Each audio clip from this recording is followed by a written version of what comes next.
బంగ్లాదేశ్ తాత్కాలిక ప్రభుత్వానికి చీఫ్గా మహమ్మద్ యూనుస్ను నియమించారు ఆ దేశ ప్రెసిడెంట్. ఇక 84 ఏళ్ల యూనుస్ విషయానికి వస్తే ఆయన 2006లోనే నోబెల్ శాంతి బహుమతి గ్రహీత. ప్రస్తుతం ఆయనను బ్యాంకర్ టు ది పూర్గా పిలుస్తుంటారు. బంగ్లాదేశ్లో పేదరికం నుంచి లక్షలాది మందిని బయటకు తెచ్చారు ఆయన. కాగా తాజా పరిణామాల క్రమంలో ఆయన తక్షణమే దేశంలో ఎన్నికలు నిర్వహించాలని కోరుతున్నారు. కాగా మాజీ ప్రధానమంత్రి షేక్ హసీనా విధానాలను తీవ్రంగా వ్యతిరేకించిన యూనుస్ బంగ్లాదేశ్ ప్రభుత్వం హెడ్గా బాధ్యతలు స్వీకరించాల్సి ఉంది. ఇంతకు యూనుస్ ఎవరు, ప్రభుత్వంలో ఆయన పాత్ర ఏమిటి అనే అంశాలపై మరింత సమాచారం ఇప్పుడు తెలుసుకుందాం.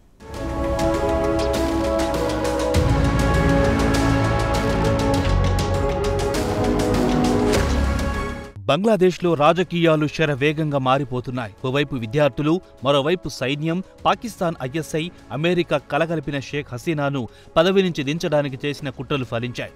ఆమెను రాజీనామా చేయాలని కేవలం 45 నిమిషాల సమయమిచ్చి బలవంతంగా రాజీనామా చేయించింది బంగ్లా ఆర్మీ. వెంటనే ఓ మిలిటరీ హెలికాప్టర్ ఇచ్చి ఇండియాలోని అగర్తలాలో దించేసి వెళ్లిపోయింది.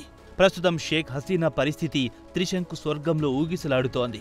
బ్రిటన్ ఈమెకు తాత్కాలిక శరణార్థి హోదాను ఇవ్వడానికి నిరాకరించింది. దీని వెనుక అమెరికా హస్తముందని రాజకీయ పరిశీలకులు భావిస్తున్నారు.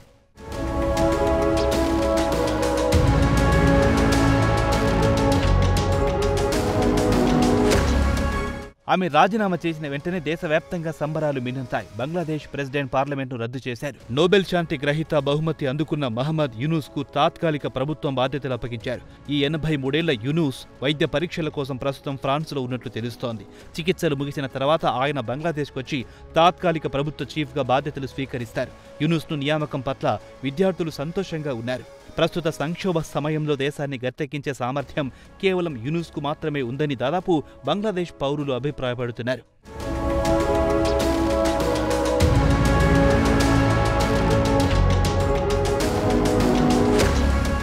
ఇక యూనుస్ వ్యక్తిగత విషయాలకొస్తే ఆయన 1940లో బంగ్లాదేశ్లోని చిట్టగాంగ్లో జన్మించారు. ఢాకా యూనివర్సిటీలో విద్యనభ్యసించారు. అటు తర్వాత స్కాలర్షిప్తో అమెరికాలోని వండర్బిల్ట్ యూనివర్సిటీ నుంచి ఎకనామిక్స్లో PhD చేశారు. 1971లో పాకిస్తాన్ నుంచి బంగ్లాదేశ్ విడిపోయిన తర్వాత యూనుస్ 1972లో చిట్టగాంగ్ యూనివర్సిటీలో ప్రొఫెసర్గా బాధ్యతలు చేపట్టారు. అయితే 1974లో వచ్చిన కరువు కాటకాలతో దేశంలో సుమారు 15 లక్షల మంది ఆకలి చావులతో మృతి చెందారు. ఇది యూనుస్ను కలిచివేసింది. దీంతో పేదల కోసం ఏదైనా చెయ్యాలని నిర్ణయించారు. యూనివర్సిటీ క్లాస్ రూమ్లో కూర్చొని లెక్చర్లు దంచే బదులు ప్రజల్లోకొచ్చి వారికి ఏదైనా చెయ్యాలనుకున్నారు యూనుస్. పేదలు తిండి లేక ఆకలితో కళ్ల ముందే చనిపోవడంతో ఆయన చలించిపోయేవారు.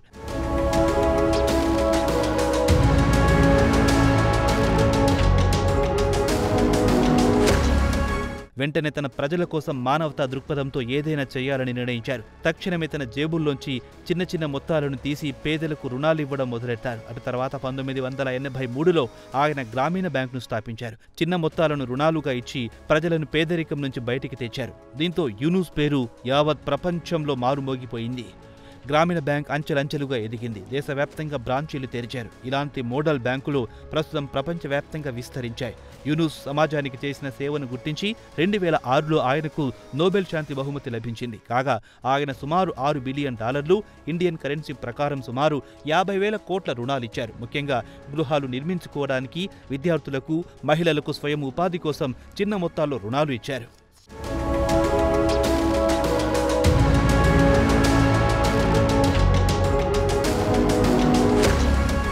అయితే యూనుస్పై కూడా పెద్ద ఎత్తున విమర్శలు వెల్లువెత్తాయి. గ్రామీణ బ్యాంక్ పేరుతో నిరుపేదల నుంచి చిన్న మొత్తాలకు కూడా పెద్ద ఎత్తున వడ్డీలు గుంజి బాగా లాభపడ్డారని చెబుతారు. దీనికి యూనుస్ చెబుతున్న సమాధానం లాభాపేక్షతో గ్రామీణ బ్యాంకు ప్రారంభించలేదని, పేదలు చిన్న చిన్న వ్యాపారులకు రుణాలు ఇచ్చి వారిని పేదరికం నుంచి బయటపడేయడమే తమ ఉద్దేశమని యూనుస్ అనేవారు. అయితే షేక్ హసీనా ప్రధానమంత్రి ఉన్న సమయంలో ఆమెను యూనుస్ తీవ్రంగా విమర్శించేవారు. పేదల రక్తాన్ని తాగుతున్నారని యూనుస్ ఆమెపై ఆగ్రహం వ్యక్తం చేశారు. ఇదిలా ఉంటే యూనుస్ 2007 పార్లమెంట్ ఎన్నికల సమయంలో కొత్త రాజకీయ పార్టీని పెడతామని ముందుకొచ్చారు. దీనిపై అప్పుడు హసీనా తీవ్ర స్థాయిలో యూనుస్పై విరుచుకుపడ్డారు. కొత్తవారు రాజకీయాల్లోకొస్తే అత్యంత ప్రమాదమని, వారిని అవమానించాల్సిందేనని యూనుస్ను ఉద్దేశించి అనేవారు. అటు తర్వాత యూనుస్ రాజకీయ పార్టీ ప్రతిపాదనను విరమించుకున్నారు.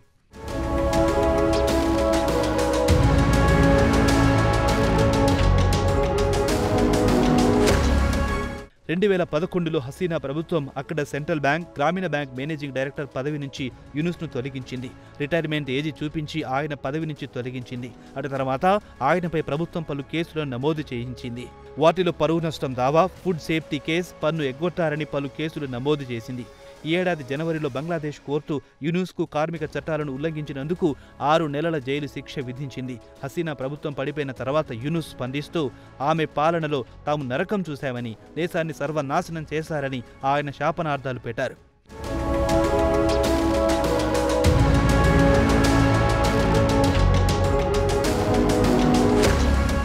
ఇక తాత్కాలిక ప్రభుత్వ చీఫ్గా బాధ్యతలు చేపట్టనున్న యూనుస్ పలు సవాళ్లను ఎదుర్కోవాల్సి వస్తుంది. ముఖ్యంగా శాంతి భద్రతలను అదుపు చేయాల్సి ఉంది. దీంతో పాటు బంగ్లాదేశ్ ఆర్థిక పరిస్థితి దారుణంగా తయారయ్యింది. సెంట్రల్ బ్యాంక్ వద్ద విదేశీ మారక ద్రవ్యం అడుగంటిపోతోంది. ముఖ్యంగా సంస్కరణల ద్వారా ఆర్థిక వ్యవస్థను చక్కదిద్దాల్సిందే. దేశంలో అవినీతి విపరీతంగా పెరిగిపోయింది.